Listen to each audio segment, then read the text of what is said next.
BJP को क्या जरूरत पड़ गई थी तृणमूल को तोड़कर। पर हाँ, मेरे को डर है कि बीजेपी जो है वो दूसरी कांग्रेस ना बन जाए। उनका गुस्सा जायज भी था, उनको केस से निकाल दिया गया भाई। और वो सयानी घोष जिन्होंने शिवलिंग के टाइम पर क्या बद्दा विवाद किया था, वो अभिषेक बनर्जी का जो दुख है वो खत्म होने का अब इस वक्त तो कोई नामो निशान दिख नहीं रहा है। मेरे दिल को तो तब ठंडक मिलेगी कलेजे को जब उस महल का हिसाब किताब किया जाएगा। जय हिंद दोस्तों, पक्षपात में स्वागत है आपका। आज के पोस्ट पॉडकास्ट में बात करने के लिए हमारे साथ दीपक मिश्रा जी मौजूद हैं। आपने नेशनल मीडिया कवर किया है, आप स्पोर्ट्स में भी बहुत दिनों तक आपने अपना समय दिया, पॉलिटिक्स में भी दे रहे हैं आप। तो इस पर ही आज हम पश्चिम बंगाल और खासकर भारत की राजनीति में जो पश्चिम बंगाल में बदलाव आए हैं उस पर आज हम बात करते हैं। तो सबसे पहले दीपक जी, आपका स्वागत है पक्षपात पर। Thank you Chandrashekhar ji, thank you. कैसे हो आप? मैं बहुत बढ़िया हूँ, अपना बताएं। आप भी उम्मीद है अच्छे होंगे। नहीं, बढ़िया बढ़िया। चलिए, तो सबसे पहले हम डिस्कस ये करते हैं दीपक जी कि हमने देखा किस तरह से 2026 विधानसभा चुनाव हुआ। बीजेपी यहाँ पर जीती, बम्पर वोट से जीती है, बम्पर सीटों से जीती है। इसके बाद बीजेपी को क्या जरूरत पड़ गई थी तृणमूल को तोड़कर वापस बीजेपी में या एनडीए में लाने का?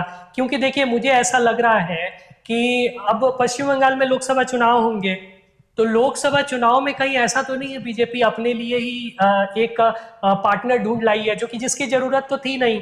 ऑलरेडी आप बहुत स्ट्रांग पोजीशन में हैं, लोकसभा में भी आपको बम्पर सीटें आनी ही हैं। अब ऐसे में अगर जो एनसीपीआई जो पार्टी अब पश्चिम बंगाल में भी बन गई है, हालांकि बताया जा रहा है कि उनका पार्टी ऑफिस पहले से ही हावड़ा में मौजूद था, लेकिन अब जो पार्टी बन गई है उसको तो सीट भी देना होगा। तो क्या ऐसे लग रहा है कि मतलब उस दूर तक नहीं सोचा गया, बस इस वक्त तृणमूल को बस बर्बाद करना था, या तृणमूल से जो लोग बाहर आए उनमें एक जो गुस्सा था उसको बस काम में लाया गया, उस वक्त उतना दूर नहीं सोचा गया? आप किस तरह से देखते हैं इसे? देखिए, मेरे को ये लगता है ना, अभी मतलब अगर बीजेपी के हिसाब से सोचे तो उनको देखो 2029 की तो तैयारी करनी है। जब बीजेपी का आप ये माइंडसेट समझते हो कि वो एक चुनाव खत्म नहीं हुआ दूसरे चुनाव में लग गई, मतलब बंगाल खत्म नहीं हुआ, पंजाब में यूपी में अगले साल के लिए आप तैयारी कर चुके हो, तो भाई वो लोकसभा चुनाव बिल्कुल हल्के में नहीं लेंगे। और हल्के में इसलिए नहीं लेंगे क्योंकि जब आपने पिछली बार नारा दिया था कि अब की बार 400 पार वाला, और वो अगर इशू रह गया, मतलब आप 200 मतलब आई थिंक गठबंधन मिलाकर 292 तक पहुंचे, आपको बहुमत नहीं मिल पाई थी, तो माइंड में रहता है। बाकी टीएमसी अपने कर्मों की सजा भुगत रही है। भाई देखो, टीएमसी टूट गई, मैं अभी उस मुद्दे पर नहीं जाना चाहूंगा कि इन फ्यूचर बीजेपी उनके साथ क्या करेगी। वो जो अभी सांसद आए हैं, चलो आपको देखो लोकसभा में वो 312 हो गए हैं, आप भी उधर से आ गए। अभी मैं सुन रहा हूँ और भी जगह इधर उधर टूट चल रही है, उद्धव ठाकरे जो है वो थोड़ा सा परेशान नजर आ रहे हैं। तो पता नहीं, अब देखो मॉनसून सेशन शुरू होने वाला है, उसमें क्या होता है, क्या उसी चीज की तैयारी है, क्या वही परिसीमन, क्या वही वुमेन रिजर्वेशन बिल डिलिमिटेशन वाला उसी साइड जा रहा है मामला। लेकिन मैं भी ये कहूंगा, टीएमसी जो देख रही है वो उनके कर्मों की सजा है ना। जब एक पार्टी सिर्फ अपने एक खास पर, और आज आप इतिहास उठाकर देख लीजिए भारत का, जिन पार्टियों में रहा है वंशवाद, वो पार्टी आज कहां खड़ी हुई है। आज अगर अभिषेक बनर्जी से सब नाराज हैं तो वो नाराजगी जाहिर है। आपने बना लिया इतना बड़ा महल, महल में आप बैठे हो। मैं सुन रहा हूं उनके नेता कह रहे हैं, कल्याण बनर्जी जैसे नेता कह रहे हैं कि यार हमको भी अभिषेक बनर्जी से गुस्सा है। बड़े बड़े नेता कह रहे हैं कि यार ममता दीदी का तो ठीक है, लेकिन अभिषेक बनर्जी की बातें हम जाते थे मिलने तो वो कहते थे वेट नहीं करना पड़ेगा। हाँ, वही कह रहा हूँ कि उनका गुस्सा जायज भी था, उनको केस से निकाल दिया गया भाई। अब किसी को इतने बड़े मतलब इतने सीनियर एडवोकेट को आप केस से निकाल दोगे तो उनका गुस्सा तो फूटना ही था वो तो लाजमी थी। नहीं, सही बात है। देखो ये मतलब कहते हैं ना कि विवाद तब होता है जब आप अपने खराब दौर में, और टीएमसी की पार्टी खत्म हो गई। देखो बात है साफ, ममता बनर्जी, ये जो बीच में चल रहा था कि ममता बनर्जी को नेशनल मतलब पॉलिटिक्स में लाया जाएगा, कांग्रेस में विलय एंड ऑल, मैंने सुना कांग्रेस की तरफ से आया कि ऐसा कुछ है नहीं, अभिषेक बनर्जी इधर आ जाएंगे। यार ममता बनर्जी की जो राजनीति है वो खत्म हो चुकी है। ममता बनर्जी की मैं एक चीज में रिस्पेक्ट करता हूँ, वो अभी भी जमीन से जुड़ी नेता के तौर पर ही जानी जाएंगी। उन्होंने मेहनत की है, नो डाउट, उन्होंने अपनी पार्टी बनाई, कांग्रेस से हटकर उन्होंने मेहनत की, वो एक नेता के तौर पर उठी, लेकिन अब वक्त निकल चुका है। आज उनकी पार्टी में उनके भरोसेमंद लोग ही नहीं है, ना उनके पास इस वक्त में कुछ ऐसा है कि वो वापस बंगाल की राजनीति में खड़ी हो जाए, और नेशनल राजनीति में तो सवाल ही नहीं उठता। अच्छा, एक मैं सोच रहा था क्या कि इसका कारण अगर मुझे ऐसा दिख रहा है कि क्योंकि पश्चिम बंगाल में, जैसा मैं फिर उसी मुद्दे पर थोड़ा और बात करना चाह रहा हूँ कि पश्चिम बंगाल में इस वक्त बीजेपी बहुत स्ट्रांग है, लोकसभा यहाँ से तय है, मतलब लोकसभा में अब कम से कम तो अच्छा खासा मतलब वोट आने वाला 70 to 75% आप पकड़ के चलिए कि लोकसभा में सीटें होंगी। मैं वोट परसेंटेज की बात नहीं कर रहा, सीटों की बात कर रहा हूँ। ऐसे में उसके पहले ही क्या तृणमूल कांग्रेसों को तोड़कर जो एनसीपीआई बनाई गई, अब मतलब ज्वाइन करवाया गया, उससे क्या आप ऐसा सोच रहे हो कि मुझे तो लग रहा है कि डिलिमिटेशन की जो बात आई थी, जो बिल आया था, उसमें क्या कुछ मदद मिलेगा और पूरा जो लोकसभा तक 2029 तक पूरी परिभाषा ही बदल दी जाएगी, और ये जो 20 सांसद जो आए हैं एनसीपीआई, इनसे बीजेपी को यहाँ कुछ फर्क नहीं पड़ेगा, कुछ वैसा दिख रहा है क्या? देखिए चंद्रशेखर जी, चीज ये है ना कि मतलब वो ऑब्वियसली मॉनसून सेशन शुरू होगा, तब हम देखेंगे क्या होता है क्या नहीं होता। पिछले बार बिल पास नहीं हुआ, और आई थिंक यूं कह सकते हैं कि सबको पता था वो बिल पास नहीं हो पाएगा। और रही बात डिलिमिटेशन की, देखो डिलिमिटेशन होना ही है, वो इस साल या अगले साल से शुरू हो जाएगा, ये आज की कहानी नहीं है। ये भाई सीधी सीधी बात है कि जनसंख्या बढ़ रही है, सीटें बढ़ेंगी बढ़ेंगी। वो 1970 में आगे नहीं बढ़ पाया, सन 2000 में आगे नहीं बढ़ पाया, वो काम जो बड़े बड़े नेता नहीं कर पाए, बड़े बड़े मिनिस्टर नहीं कर पाए, बड़े बड़े मतलब प्राइम मिनिस्टर नहीं कर पाए, वो आज होगा और उसको कोई टाल नहीं सकता। सीटें बढ़ेगी।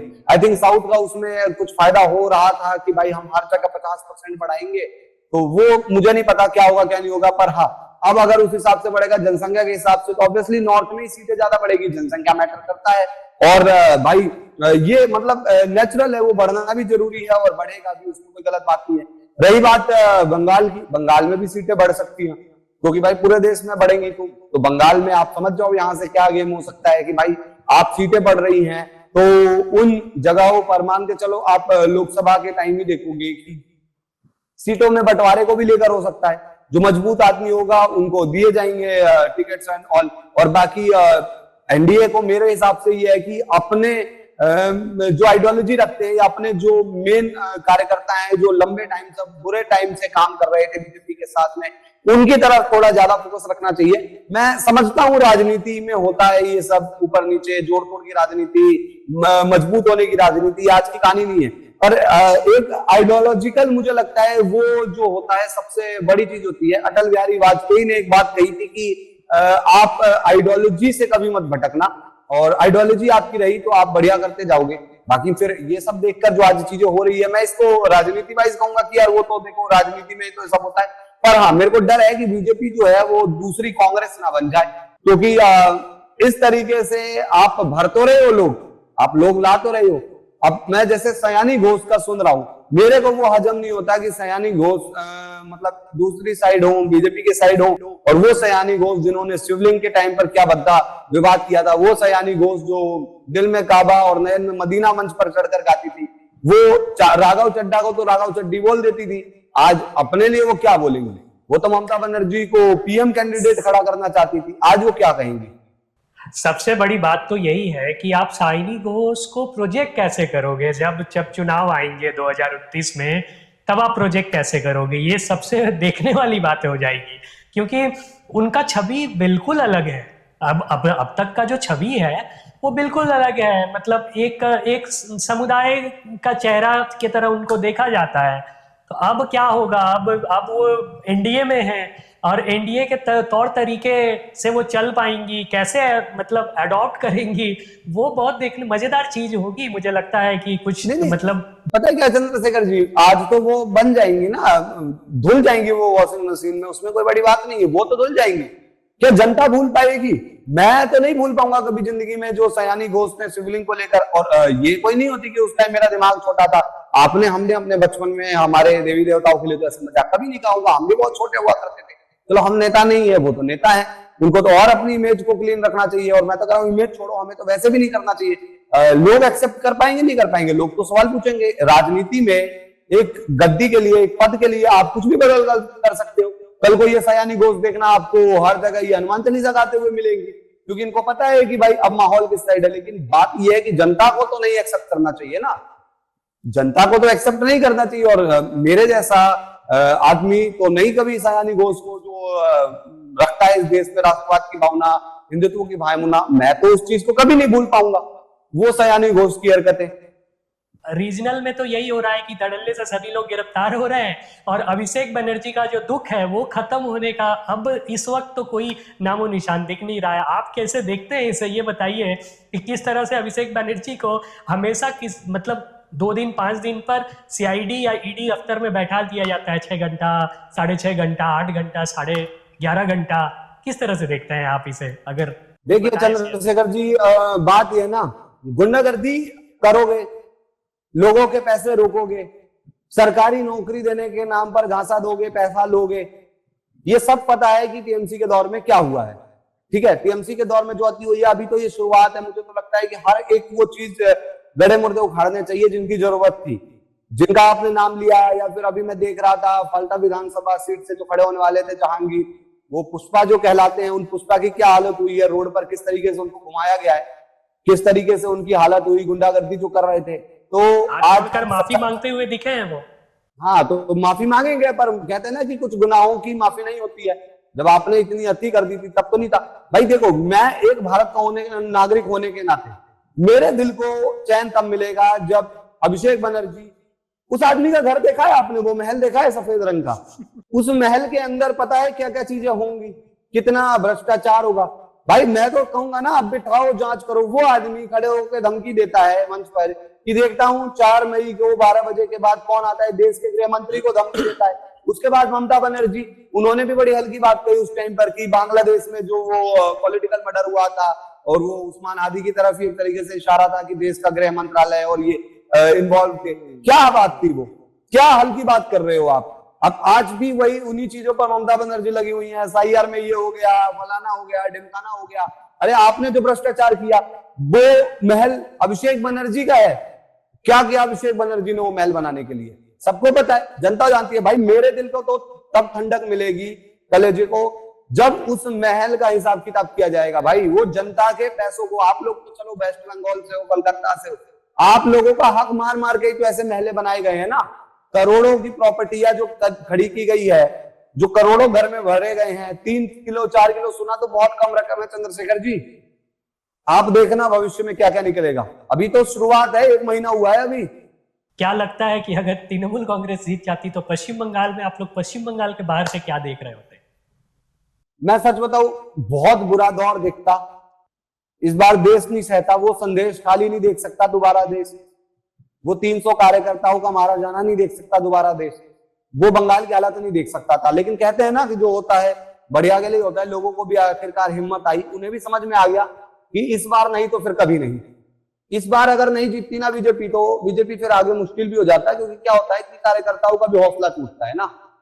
कार्यकर्ताओं ने पिछली बार 3 से 77 सीटें आई, 77 से फिर उनको अगर 105 आती तो हौसला गिरता या कमी आ जाती बाई चांस। तो दोनों मेरे 2 प्रेडिक्शन थे इलेक्शन से पहले कि अगर इस बार वेस्ट बंगाल में बीजेपी हार गई तो बीजेपी जो है वो फिर कभी नहीं आ पाएगी, और टीएमसी हार गई तो टीएमसी कभी खड़ी नहीं हो पाएगी, टीएमसी खत्म। तो मेरा ये टीएमसी खत्म होने का जो है प्रेडिक्शन वो सही है, टीएमसी खत्म ही हो चुकी है।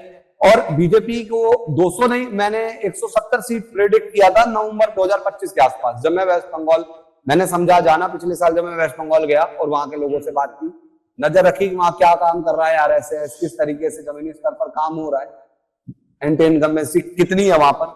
तो मुझे समझ में आया बीजेपी 170 जीतेगी, पर कहते हैं ना 10-15 सीट तो योगी जी जिता गए आकर।